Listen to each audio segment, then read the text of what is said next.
Hello everyone, welcome to Indian travel guide. Kashi యాత్రా guide సిరీస్లో ఇప్పుడు వీడియో ఏంటి, గంగా హారతి. ఏమంటే గంగా హారతి గురించి నేను ఒక విషయం చెప్తాను. మనం కాశీ వెళ్ళిన తర్వాత ఎవరైనా తర్వాత ఫస్ట్ అడిగే ప్రశ్న ఏంటంటే స్పర్శ దర్శనం చేసుకున్నారా, తర్వాత గంగా హారతి బాగా జరిగిందా, అదే కదా. సో ఈ గంగా హారతికి మనం ఏం చేస్తామంటే సాయంత్రం 5 గంటలకల్లా ఈ దశాశ్వమేధ గాడి దగ్గరికి వెళ్ళి అక్కడ కూర్చుంటాం కదా. కానీ నేను ఇప్పుడు ఈ వీడియోలో నేను ఏం చెప్తుంటానంటే అసలు అక్కడ ఎలాంటి ఫెసిలిటీస్ ఉంటాయి, ఎక్కడ కూర్చోవాలి, ఎలా కూర్చుంటే ఎలా కనపడుతున్న విషయాలండి. మనం సాయంత్రం 5 గంటలకు వెళ్తాము, ఆ వెళ్ళినప్పుడు అంతా ఖాళీగా ఉంటుంది. చాలా బోట్లు ఉంటాయి, చిన్న చిన్న బోట్లు ఉంటాయి, లాంచీలు ఉంటాయి, ఇలా ఇన్ని ఉంటాయి. మనం ఏదైనా మంచి ప్లేస్ చూసుకొని కూర్చుందాం అనుకోండి, సాయంత్రం 7 గంటలకి గంగాహారతి స్టార్ట్ అయ్యేటప్పటికి మొత్తం ఇదిగో ఇంత ఇదిగా ఉంటుంది, చాలా ఇదిగా ఉంటుంది అన్నమాట. సో అప్పుడు మనం ఏం చేస్తాం, సహజంగా ఈ పడవల వాళ్ళకి చెప్తాం. ఆ పడవల వాళ్ళు ఏం చేస్తారు అంటే కనుక మనిషికి 100 రూపాయల నుంచి 150 రూపాయల వరకు తీసుకుంటారు. చక్కగా పడవల వాళ్ళు తీసుకుని పడవల్లో కూర్చోబెడతారు. మనం గంగాహారతి మనం వచ్చేంత వరకు వెయిట్ చేస్తాం, గంగాహారతి చూస్తాం. నేను చెప్పేది ఏంటంటే కనుక ఈ పడవలో మనం వెళ్ళి కూర్చున్నాం అనుకోండి, అది కరెక్ట్గా చెప్పాలంటే జనరల్ భోగినాయి అలా ఉంటుంది అన్నమాట. సో ఆ తర్వాత ఇంకొద్దిగా బెటర్మెంట్ ఏదైనా చేసుకుందాం అనుకుంటే పడవాళ్ళు ఏం చేస్తారు అంటే కనుక లాంచీలు ఉంటాయి కదా, ఆ లాంచీల మీద చైర్లు వేస్తారు. ఆ చైర్లు వేసి మనకు చైరు కూర్చోబెడతారు. సో మనం ఏంటంటే కాస్త ఎల్లికి వెళ్ళామనుకో మనకు కావాల్సిన ప్లేస్లో కూర్చోవచ్చు. ఒక గంట లేట్ అయిందనుకో తీసుకెళ్ళి అక్కడ ఉంటాం. అది ఎంత అవుతుంది, మనిషికి 400 రూపాయలు. 400 రూపాయల నుంచి 500 రూపాయలండి. నేను ఇచ్చాను 400 రూపాయలు ఇచ్చి నేను కూర్చున్నా. నేను 5ంటికి వెళ్ళి కూర్చున్నా. 5ంటికి వెళ్తే కానీ ఒక సైడ్ ఓ పక్కగా నాకు రాలేదన్నమాట. నేను ఒక విషయం చెప్తానంటే గంగాహారతిలో మీరు మెట్ల నుంచి కూర్చొని చూసినా, పడవలోంచి కూర్చొని చూసినా, ఆఖరికి లాంచీలోంచి చూసినా సరే అన్ని లైట్లు ఆపేసిన తర్వాత కనబడేది ఒకటే, అందులో ఏం తేడా లేదు. మీరేంటంటే మనిషికి 400 రూపాయలు కుర్చీలో కూర్చోవాలంటే. నేను ఇదంతా ఎందుకు చెప్తుంటానంటే అండి, కాస్త మీరు వెళ్ళేటప్పుడు ఏంటంటే ఈ పడవల మీదకి వెళ్ళేటప్పుడు చాలా జాగ్రత్తగా నడుచుకుంటూ వెళ్ళండి.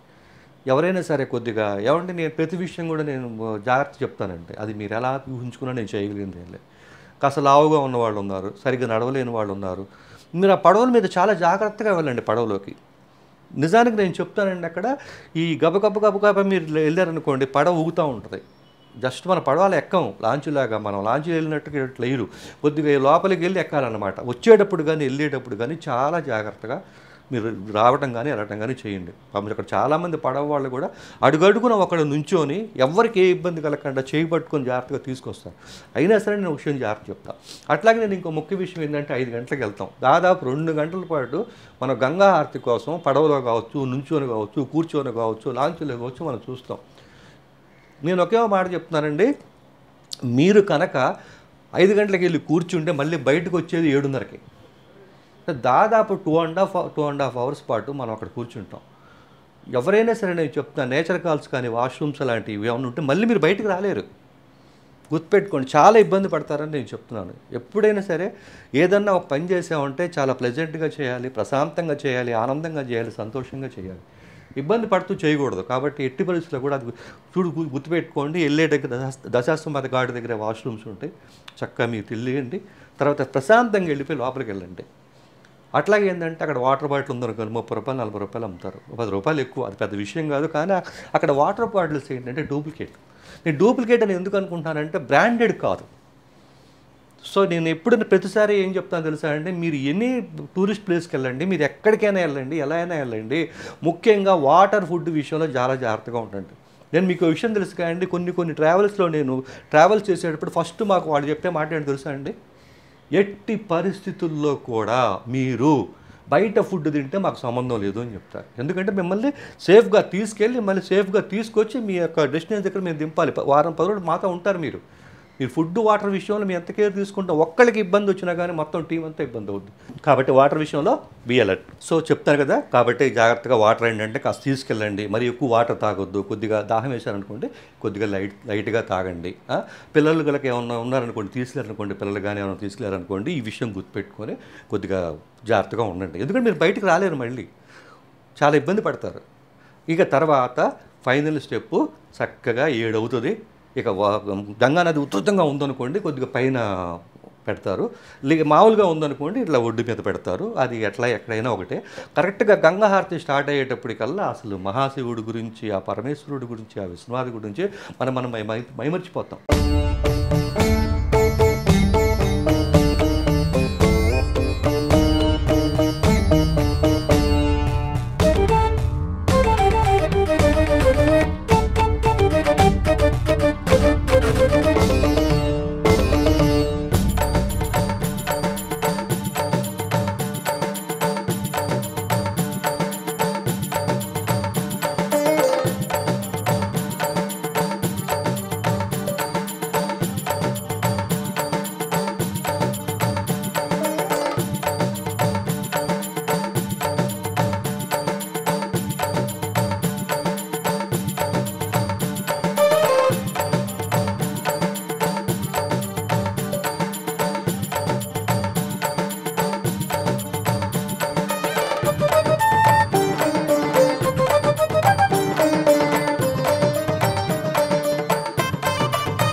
మైమరిచిపోతున్నప్పుడు ఆ వెలుగులు, ఆ సుగంధాలు, సాంబ్రాణీలు అదంతా చూస్తున్నప్పుడు మీరు గమనిస్తుంటారు చూడండి, మన వెనుక కనీసం 5-6 క్రూజులు ఉంటాయి. క్రూజ్ షిప్లు, క్రూజ్ అందరికి తెలుసు కదా, అద్భుతమైన క్రూజులన్నీ కూడా 6-7 మన ఎలకనమాట. మన రాత్రి మీద కూర్చుంటాం కదా, మీరు ఎలకలు చూడండి, మీరు వెళ్ళేటప్పుడు ఉన్నప్పుడు వచ్చేటప్పుడు కనబడతానే ఉంటాయి, వెళ్తూ తిరుగుతూ ఉంటాయి. ఈ క్రూజులన్నీ కూడా కరెక్ట్గా గంగా హారతి టైంకి వచ్చేసి అక్కడ నిలబడతాయండి. గంగా నది మధ్యలో మనకంటే ఎత్తులో ఉంటారు. చాలా ఒక 7-8 క్రూజులు ఉంటాయి, మీరు చూస్తున్నారు కదా. ఈ క్రూజులన్నీ ఏంటంటే కరెక్ట్గా గంగా హారతి తీసుకొచ్చేస్తారు. నేను ఇప్పుడు మీకు ఒక అద్భుతమైన విషయం చెప్తున్నానండి. మీకు ఆ క్రూజులు చూడగానే మనకు కూడా అనిపిస్తుంది, అబ్బా భలే క్రూజులో వచ్చేసి మధ్యలో గంగానదిలో కూర్చొని చూస్తున్నారే అనిపిస్తారు. ఎలాగ మనం 400-300 ఇచ్చాం ఇక్కడ.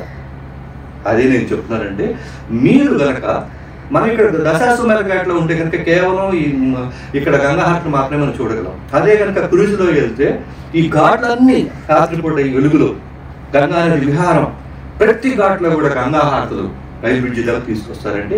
దాని వివరాలు క్రూజ్ ఎలా ఎక్కాలి, ఏమంటే క్రూజ్ అనగానే వేలకు వేలు ఏం కాదండి. మనం ఇక్కడ నేను ఎలా 400 రూపాయలు పెట్టి కూర్చొని గంగా హారతి చూసే కదా, సేమ్ 400తోనే క్రూజ్లో ప్రయాణించవచ్చు. అదే 400తోటి చక్కగా హ్యాపీగా సాయంత్రం పూట గంగా విహారం, లాస్ట్లో వచ్చి అందరితో పాటు గంగా హారతి ఎంత అద్భుతంగా ఉంటుంది. దీంట్లో 2 ఉన్నాయండి. అమ్ముగా ఏదైనా ఒకటే 1250లో ఇంకా అద్భుతమైన క్రూజ్ అనమాట, భారత ప్రభుత్వం వాడాలి. అలాగే క్రూజ్ అండి, అది ఎంత ఇంట్రెస్ట్. మనం మామూలుగా క్రూజ్లో మనం లోపలికి చూస్తే ఆశ్చర్యపోతాం అనమాట. పెద్ద క్రూజు అదే కొద్దిగా 1000 రూపాయలు ఉంటుంది. ఈ వివరాలన్నీ ఈ క్రూజ్లో గంగా హారతి పాటు గంగా హారతి మొత్తం ఘాట్లన్నీ చూసుకొని ఆ రోడ్డు రైలు బ్రిడ్జి దాకా గంగా నదిలో వెళ్ళి సాయంత్రం 2 గంటల పాటు గంగా నదిలో విహరించడం ఎంత అద్భుతం. అదే 400 వెళ్ళొచ్చు. సరే నేనంటే కనుక 2 చేయాలి కదా, మీకు చూపించాలి కాబట్టి నేను అభినందనలు వెళ్ళాను. సో నెక్స్ట్ మనం క్రూజ్లో గంగా నది విహారం, గంగా హారతి పూర్తి వివరాలని నెక్స్ట్ వీడియో వస్తానండి.